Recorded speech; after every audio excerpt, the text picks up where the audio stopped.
right? I'm not saying it's supposed to fail, but it's not supposed to succeed because we've already had the bookings, yes, in the can that tell you the direction they're going. Insult on top of injury. Chris Champion was doing a thing as Yoshi Kwan. He was undefeated, and then a week before I wrestled Yoshi Kwan on TV, he loses to Mark Morrow. And the Johnny B. Bad thing was great, but wait 2 weeks before he gets his first loss. Yes. So that and he was one of Harley's guys. Yes. So that my win means something. So I felt like I was, I felt like the deck was stacked against me. You were the last kid picked. Yeah, in a sense, going back to the old gym class. Yeah. Do they still do that? I don't know that they do that. That's cruel, man. That is cruel. Between that and having the cut list on the window of the gym office, and you go down there, and brother, when you see you haven't made a team, I went to a big high school and a middle school with a lot of students, so it wasn't a case where everyone makes it. For seventh graders trying to make, say, the basketball team, really difficult. They only took a couple. And you go there and you're going through one of the worst moments of your life. Oh yeah, the anxiety. At 7:20 a.m. and now you've got to somehow get through the next 7 hours. Yes. And before you can get on the bus, go home, fall down on your couch or bed and cry your eyes out. Yeah. Those are that's one of the most difficult things. And being the last kid picked in gym class, you're just so much better doing the 1, 2, 3, like calling them. You set up people against the wall and they go by numbers, But picking, just brutal. Let me ask you about brutal. the Fred Ottman thing. Did you think perhaps he was getting so much time, A, because he was fresh off WWE TV, so they perceived him to be a bigger star because he had come from Vince, or B, his familial relationship with Dusty? No, I think it had to do with him tripping and falling and trying to overcome it. Yeah. Yeah, and that was a pretty big obstacle to overcome. It didn't work. You go from two character, Big Steel Man in Florida and then the Tugboat had worked, right? You still see Fred Ottman, he was rubbing up a Hulk Hogan, man. And now they've got to reinvent him. They try to reinvent him as a Shockmaster, and now he's got to be like lovable Uncle Fred. Yeah. And maybe, who knows? Maybe if I went back and looked at it, I'd be like, hey, I'm in plenty of stuff. I got my promo here. I've got an enhancement match. It wasn't like I was going in unpushed.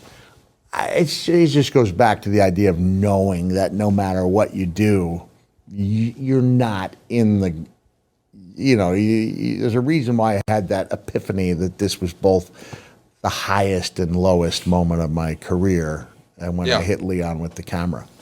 I got to ask you about Colette, because you mentioned that they hired an actress to play her.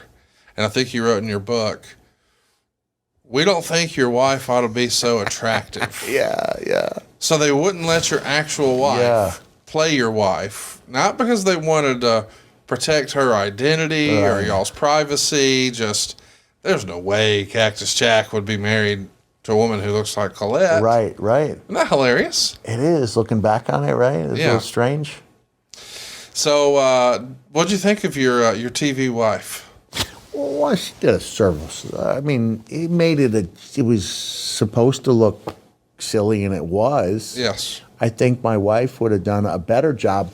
I'm thinking back to the build-up. What started the injury angle was Leon powerbombing me on the concrete. Now, he took care of me to a degree that I didn't think he would, but remember, Leon had temporarily paralyzed a kid named Joe Thurman. Yes. I remember Leon he was bawling backstage, right? Like, he was very upset. He went and visited the young man in the hospital, and the guy thankfully regained his, 100%, but he could not move. Scary. It was really scary, and now I'm going to do that match. I'm going to do that move on the concrete. Yeah, not the ring. And so I talked about this like really dark, ominous feeling, like a cloud hanging over me. And before I left the house to go to center stage, I wrote out handwritten last will and testament. Like, I really did not know how this was going to go. I get to the building and Dusty tells me, like, you don't need to do this. I was like, no, I do. Like, I do.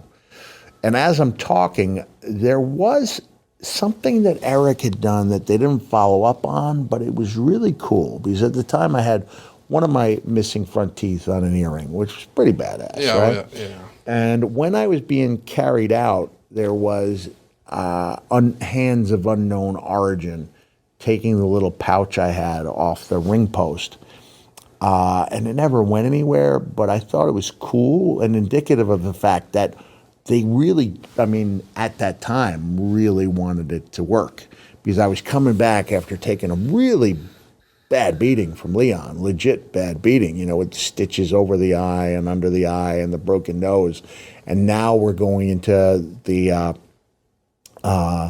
match where Leon gives me most of the match, or a good portion of it.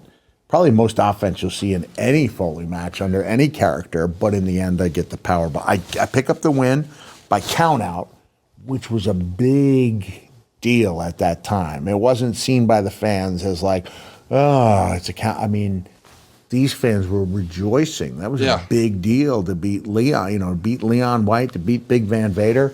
And he started throwing the bike racks around like they were toys. And that was when I beat, well, no, I'm sorry. I took the beating but came out with the win. So now we go to the rematch, and Leon gives me most of the match, but ends up power bombing me at the end, which puts me out of action for weeks. So we shoot these vignettes, and as I understand it, Neil Pruitt gives you an advance copy, so you can take a look. He came over to the house. And what did Neil think?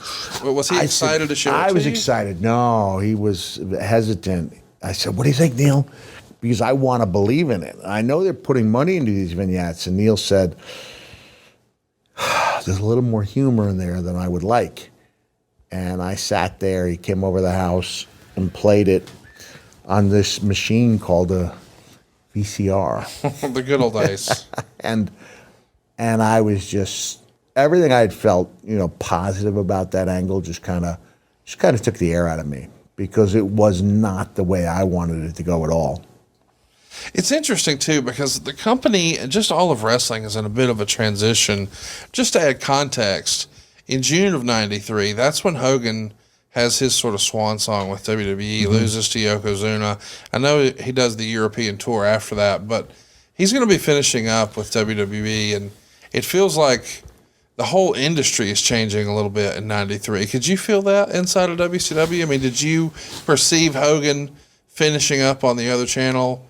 I mean, how did that strike you? Did you think that could be a good opportunity for WCW, or is that a bigger statement about the industry at large? How many months later did the Hulkster come to WCW? It was the next year.